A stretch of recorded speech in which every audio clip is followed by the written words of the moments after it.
Hello, YouTube. It's Nathan again. Decided to do another video recapping last night's episode of 90 Day Fiancé, episode 3. So, we're still meeting new couples. Everybody's still trying to get into America on the K1 visa and everything. We're just gonna start right away. We're gonna start where we left off, and that is with Bilal and Shida.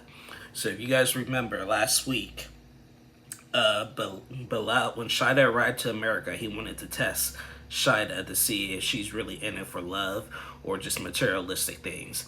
Well, Bilal decided to take her to his hometown house where where it wasn't as luxurious as Shida anticipated.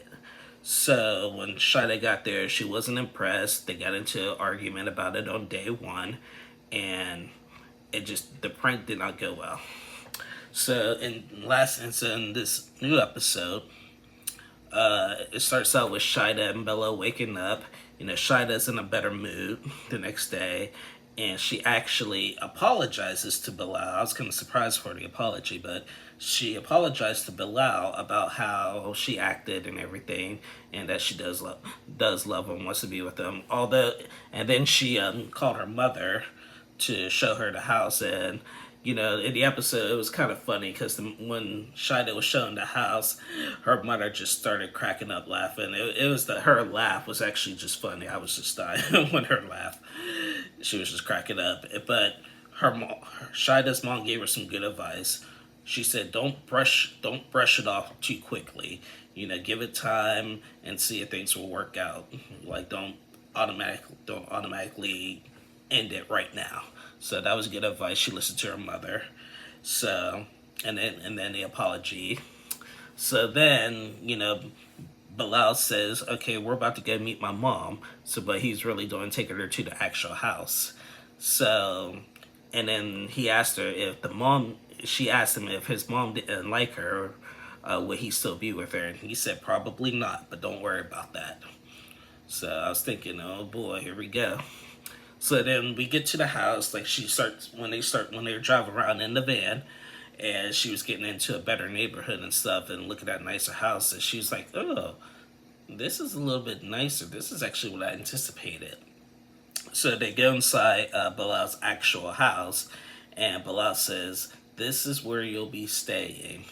And of course, Shida is just overjoyed. She was just like bowing down to the floors and stuff, and she just felt a big sign of relief and everything. Like, I thought that she was going to get mad about him pranking her, but she was more excited about that house. So, she was all lovey-dovey with him and stuff. He had the rose petals on the bed that spell her name out, Shida, and everything. He even got her own yoga room because she did yoga in Trinidad.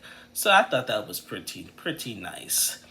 That was pretty nice, and I'm glad she felt relieved and everything, and came to her senses. But she said, there's still things that we got to work on. So I hope in their 90 days things continue to go in that direction. But I'm glad that they finally are at a real spot right now, and so far they seem okay. All right, the next couple is Jabri, and Miona.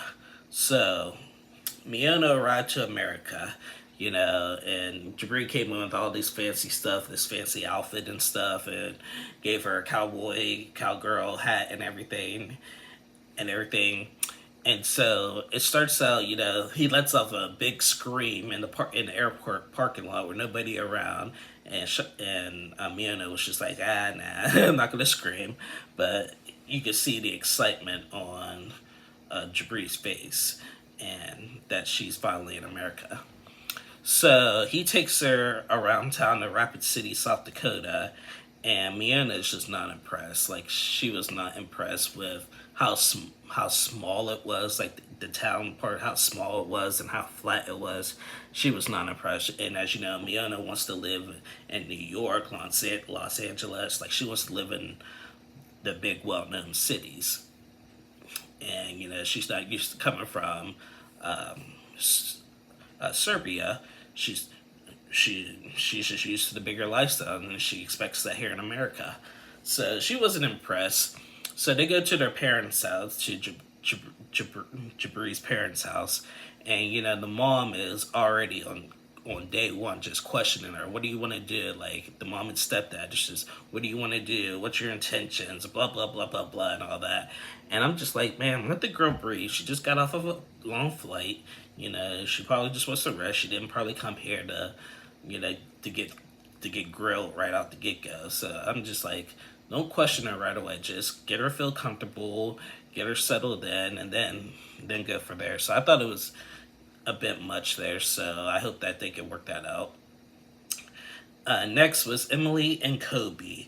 So Kobe arrived on the last episode. Kobe arrived to America, and as you know, Emily and Kobe, they have a son named Coben. And in the last episode, we left off with Emily saying that she wants to spend some time with Kobe before they go meet the son.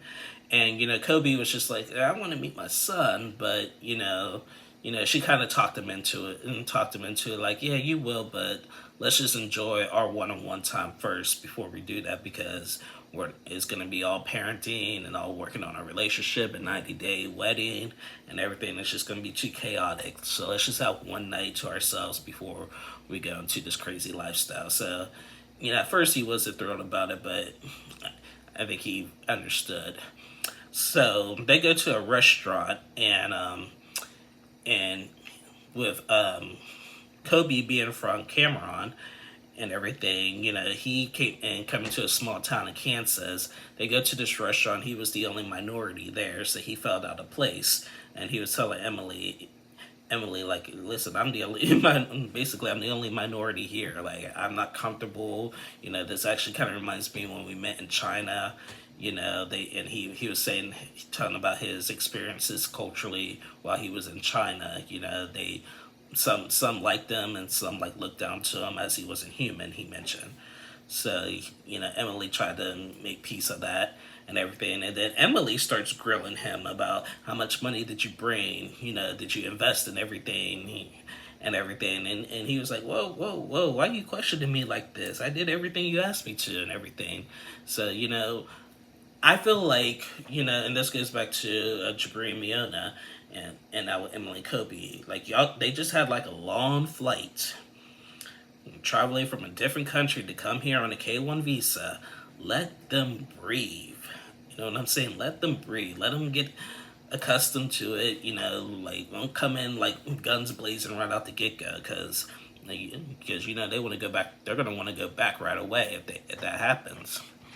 So they talk at the restaurant. Emily's all excited that Kobe's in there. She wants to like jump on him and try to make babies again, the best way I could put it.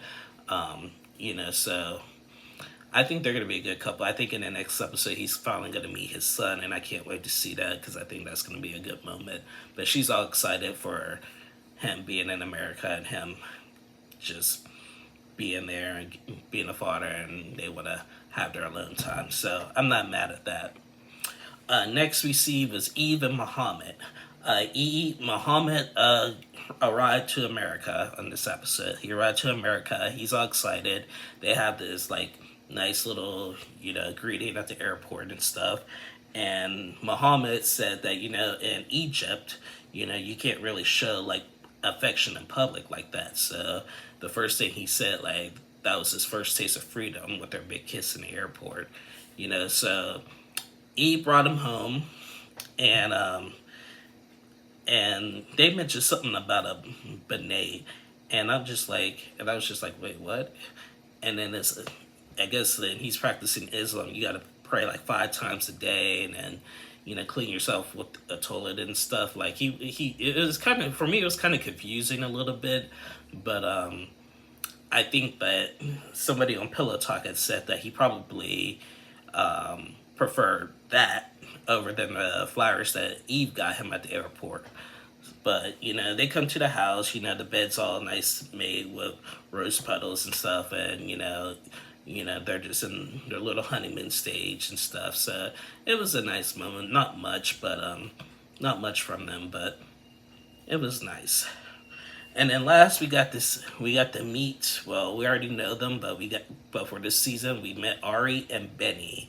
Now as you guys know, Ari and Benny were already on 90 Day Fiancé for 2 other seasons of The Other Way. Ari's from New Jersey, Benny's from Ethiopia. Um, they met in Ethiopia. When they were in Ethiopia, she got pregnant by him. They had a baby over in Ethiopia. If you remember last season on The Other Way, Ari had to go back to the U.S. for her son's surgery. And then when Benny, now, and also Benny, he already has another kid with another woman, and a similar situation had happened with his first child. The girl left him and never came back, and he hasn't seen his son since. So he was praying that this didn't happen again with Ari when Ari had left Ethiopia to go for her son's surgery. Now they had so many issues while Ari left. Now Benny, he likes to party. He's doing music. You know that he used to be dancing, martial arts, and all that. So he did not know how to cope with this, with her being gone. So and then every time him and Ari would get into an argument, he liked to turn off his phone to avoid confrontation. And that was the one thing that Ari told him not to do, because that was the one thing that really made Ari mad. So Ari, remember in the last season, like she flipped out and said, listen, we're getting out of Ethiopia. We're going to go to Kenya and start all over because you're surrounded by evil. So Benny wasn't too thrilled with that, but he agreed to do it. And then they went over to Kenya, and then they got called for the K1 visa, and Benny got approved for the K1 visa, and they're in America now. I'm guessing the scenes that we saw last night with Ari and Benny, I'm guessing that scene was filmed before the tell-all from The Other Way tell-all, because the tell-alls are filmed in New York, and Benny was there. So for The Other Way of the tell-all, I'm guessing that these scenes were prior to the tell-all. So I always wonder, like, how long are they filming before it's aired? You know, I think it's like some people it's like a year, some people it's a year and a half, some people it's like a couple months. So like, I'm not sure how they do it, and I would like to find that out. But nonetheless, Benny got his K1 visa. So now, you know, he's writing music at the studio, but now, since he got approved, he has to tell his family. And mostly his family, which is his two sisters, Mimi and Wish. Now, Ari and Mimi and Wish did not get along at all. They were just always at each other's throats, like the sisters were calling Ari a nag, and like Benny's ex and everything. And, you know, they tried to treat her like her sister, and it just went back and forth. So they had a restaurant, and they were discussing this. And the girls, they just seemed to get mad at Ari for not telling them. And Ari was like, you know, I shouldn't have to tell him. I told Benny to tell him. And I would never tell Benny to keep this secret from you guys. So, like, you know, they were kind of blaming Ari a little bit, but it really wasn't her fault, you know, but Benny should have told him like way before 3 days before leaving. And they just started to go after Ari and stuff. And then at the last minute, one of the sisters throws a wine glass in Ari's face and pours wine all over Ari's face and gets up and leaves the restaurant. That was ridiculous. That was uncalled for. Like, I know they're frustrated, but dang, like, you don't throw any kind of drink at somebody's face like that, no matter how mad you are. So I'm surprised Ari didn't retaliate. You know, and Mimi and Wish, they just said they didn't even wish him good luck. They just wished bad. They were like, Wish, I hope it doesn't work out. I don't think they'll make it to 90 days and all that. Like, they're not thrilled, but that was uncalled for. So we're going to see how that plays out. And the previews of the next episode, they're going to try to make amends, but I think Ari's had enough with them. So yeah, that was last night's episode. We still got to meet one more couple. I think we're going to meet our final couple next week. And we did not see Kara and Guillermo in this episode. We'll probably see them next week. and along with the new couple that we still got to meet and everything. But we're right into the season, already on episode 3. So yeah, be sure to you guys to catch up with more videos. I am going to next week. I am going to do the Married at First Sight decision day for season 14 Boston, and that will be after that airs next week. They're not having an episode this week. They're just going to, like, fans of the show are just going to be nitpicking the season and doing the predictions. But next week for Married at First Sight, I will be doing a video on decision day and be talking about that, so make sure you guys tune in for that. Thank you for liking this video. Please like, comment, and subscribe, and be sure to check out more videos to come. Thank you guys. Have a nice day.